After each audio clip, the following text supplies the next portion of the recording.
Leonard Coffer here for Uke Jams. And today I'm just going to play a song, one of my favorites, from 1925, How Could Red Riding Hood?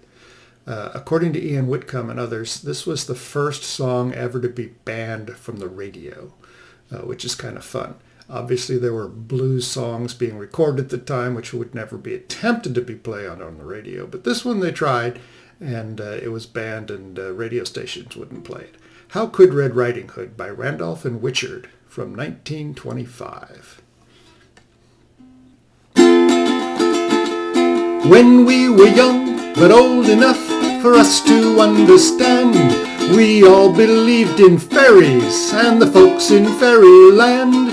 But the modern child is running wild and wants to know too much. He's never understood about Red Riding Hood. How could Red Riding Hood have been so very good and still keep the wolf from the door? Mother and father, they say she had none. So where in the world did that money come from? Please let me ask it. Who filled her basket? The storybooks, they never tell. Now they say she found a great big wolf in Granny's bed, and he had a great big sunbonnet pulled down over his head. Ah, but you know and I know what she must have found instead. How could Red Riding Hood have been so very good and still keep the wolf from the door? How could Red Riding Hood have been so very good and still keep the wolf from the door? Why was she dressed up in her bright flaming red, unless she intended to knock someone dead? Why did she ramble? She knew it was a gamble. She was out in the woods for no good. They say she was a maid, most discreet. She never picked up strange men out on the street. But you know and I know even sweet girls must eat.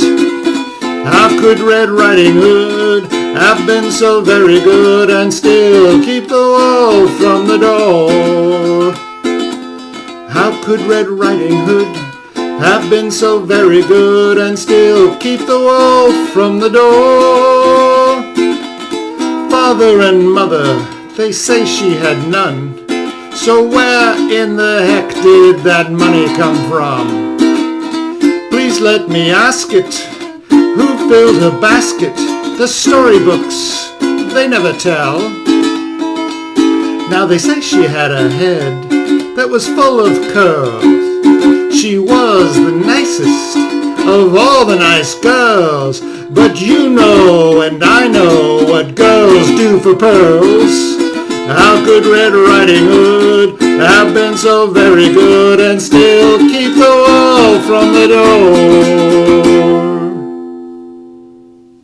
door? All right, that was How Could Red Riding Hood from 1925. This is Leonard Coffer for Uke Jam saying see you next time.